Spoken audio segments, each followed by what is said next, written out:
Hey, ladies and gentlemen.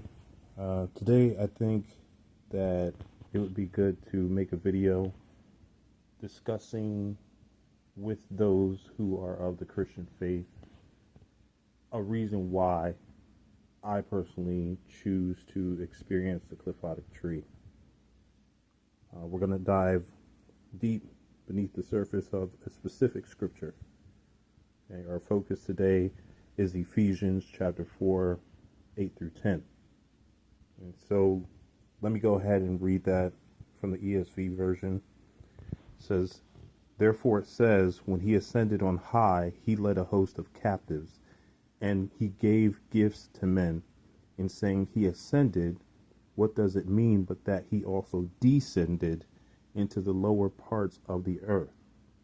He who descended is the one who also ascended far above all the heavens, that he might fill all things." We often celebrate the ascension of Christ, with Christians anyway, the return to divine glory, the light, the gifts.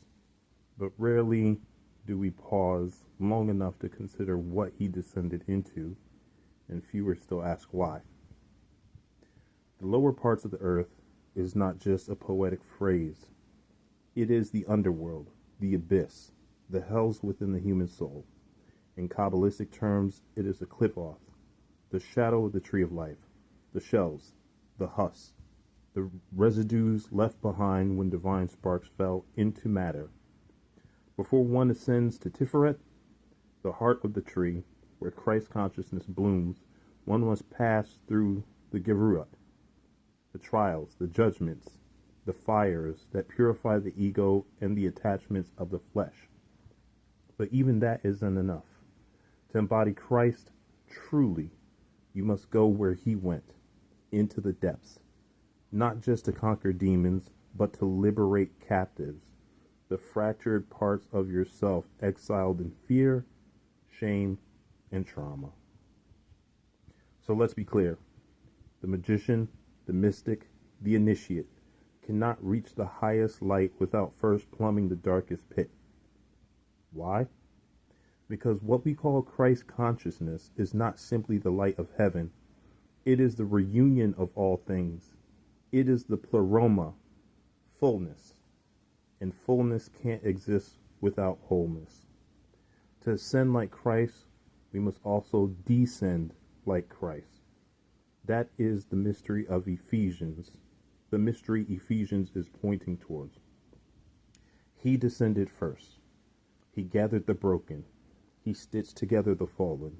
He entered the tomb and came out radiant. This is why every true path of initiation includes death, disillusion, and confrontation with the shadow.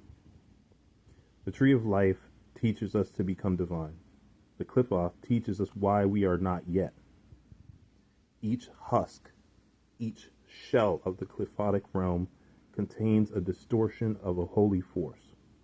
It is what happens when divine energy is cut off from source. But inside every shell is a spark. That spark is yours, a part of your soul, trapped in distortion, waiting to be retrieved. Just like Christ, the magician descends to set the captives free. And when that journey is complete, when the sparks have been reclaimed, when the self has been emptied and made whole, then the magician ascends, but this time not as a seeker, but as the Christ within. So if you find yourself in darkness, don't flee. Look around. Ask yourself, what fragment of me is buried here? You are not lost. You are descending for a reason. Remember the pattern: descent, liberation, resurrection. Just as the Christ entered Sheol and shattered its gates, so too must we.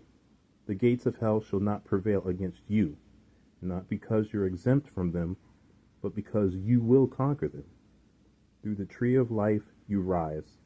Through the Qliphoth you become worthy to rise.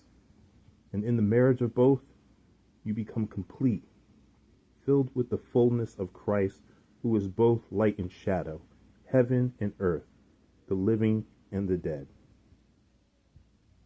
That is why I choose to experience the Qliphoth as well as the Tree of Life. And that is why I believe others should also integrate their shadow with their light.